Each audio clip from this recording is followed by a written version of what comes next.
We're back with more of our special Guys Tell All Hour, and we're taking you across the street to MSNBC.com Digital Cafe in the NBC store, where the lovely Sarah Sage is standing by with questions from the crowd. Hey, Sarah. Hey, Sarah. Hi.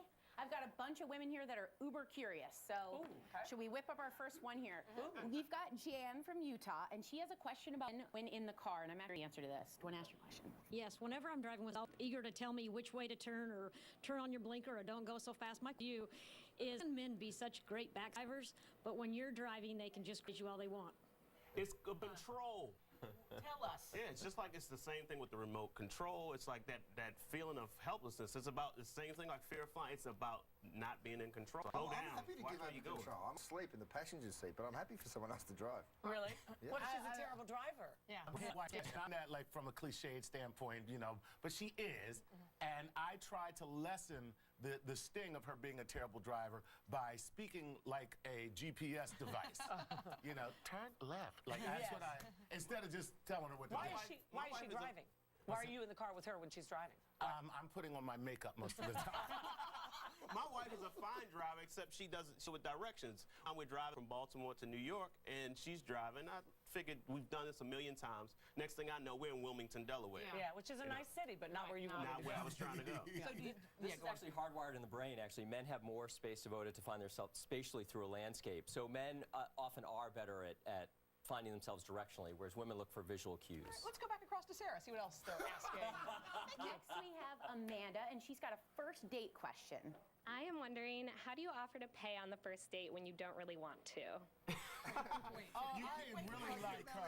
I like her. She's going to offer to pay Why on the first should date. she offer? She's offering, hoping that he won't let her. What you do is you just keep waiting. Don't offer. If you don't want to pay, don't act like you want to pay. Well, Because if you act like you want to pay, I'm gonna let you. Does it matter if who? Hey. What about if you asked her? Shouldn't you be the one that pays? That's exactly. But I'm a big believer in that. I believe that, and I have a daughter, and I will tell her, if a man asks you out, that means he has to pay. Yeah. It's that simple. Now, if you guys have a kind of a platonic relationship, it's a first date, hey, they're the coffee, feeling each other out, fine. But if a guy says, hey, take you to dinner, Right. that is an invitation to dinner. If I invited you over to my house for dinner and I fed you, and at the end of the meal, when you were about to leave, I'm like, well, we had a lovely time, Kathy Lee. Can I have $3.22? You would be like, what the hell was wrong with you? It's like, well, then the rule, she needs to set. Well, she should set the parameters. If she's asking him out for to treat him, you know, I don't think she should have to pay if she asks him out. Really? No, I don't. I think that he should always pay.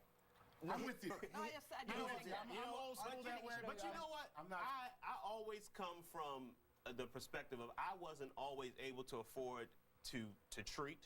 So you have to take each situation consideration for its own merits. Right. You know? I think when you can't afford to treat, though, what you should do is do something that you can afford, that you can You can afford. go on a picnic. That's right. There you All right, go. we got to go to commercial. Thanks, guys. We're going to be back because you're not done yet. More right after this. The local news. Today, my living room, a much-needed makeover.